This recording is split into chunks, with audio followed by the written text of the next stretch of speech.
लक्ष्मी दीदी जिंदाबाद जिंदाबाद जिंदाबाद। लक्ष्मी दीदी मत घबराना, जनता तेरे साथ है। मनोहर भैया जिंदाबाद जिंदाबाद जिंदाबाद। मनोहर भैया मत घबराना, जनता तेरे साथ है। Music by Manoj अलवेला।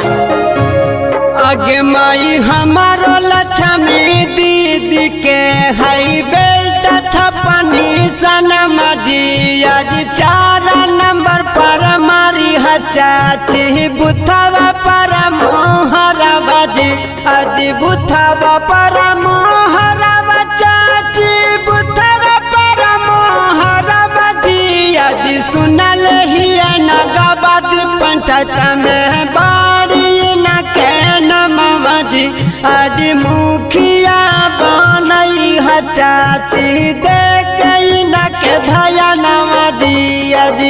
दोस्तों पेड़ है नीम का तो क्या हुआ, हम उसे चंदन बना देंगे। पेड़ है नीम का तो क्या हुआ, हम उसे चंदन बना देंगे। मनोहर भैया वो इंसान है, अगर आप लोग का साथ मिला तो नागाबाद पंचायत को लंदन बना देंगे। बेल्ट छाप जिंदाबाद जिंदाबाद जिंदाबाद। 4 नंबर पर मोहर लगाना है, लक्ष्मी दीदी को जिताना है।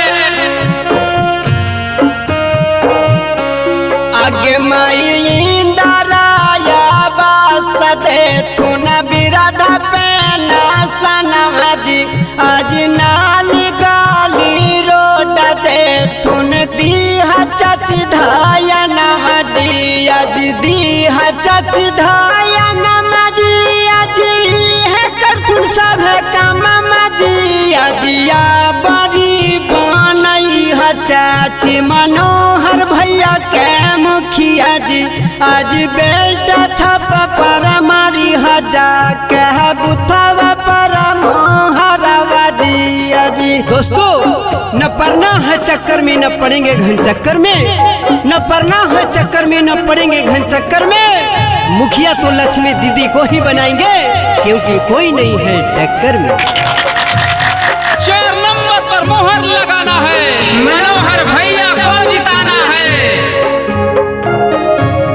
आगे महीना गबद पंचायत के जनता भी जोड़ हाथ न हथवा जी आज दे द चाची दे द चाचा लक्ष्मी दीदी के सथवा जी मनोहर भैया के सथवा जी आज मिल सबके हकवा जी चूना बचनी सनम हो कई बेल्टई न कर छपवा जी आज मुखिया बनई है चाची देख न के सथवा जी आज।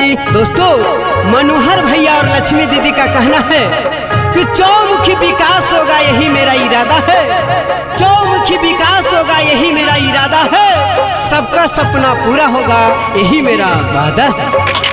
नागाबाद पंचायत के जनता जिंदाबाद जिंदाबाद जिंदाबाद। नागाबाद पंचायत के मुखिया कैसा हो, मनोहर भैया जैसा हो, नागाबाद पंचायत के मुखिया कैसा हो, लक्ष्मी दीदी जैसा हो, माँ बहनों का मुखिया कैसा हो, मनोहर भैया जैसा हो।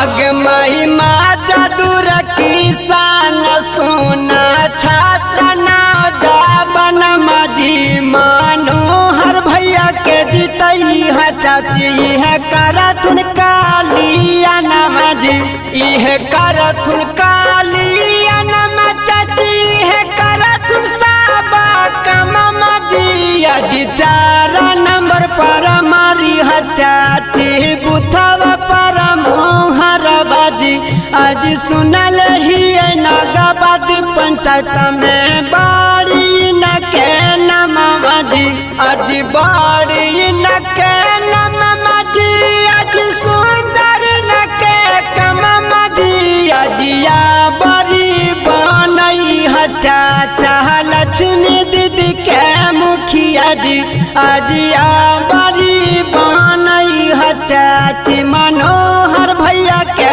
मुखिया जी आज बेल्ट छप पर मारी हजा के बुथवा पर मोहरवा जी अजी Recording by Manoranjana Studio.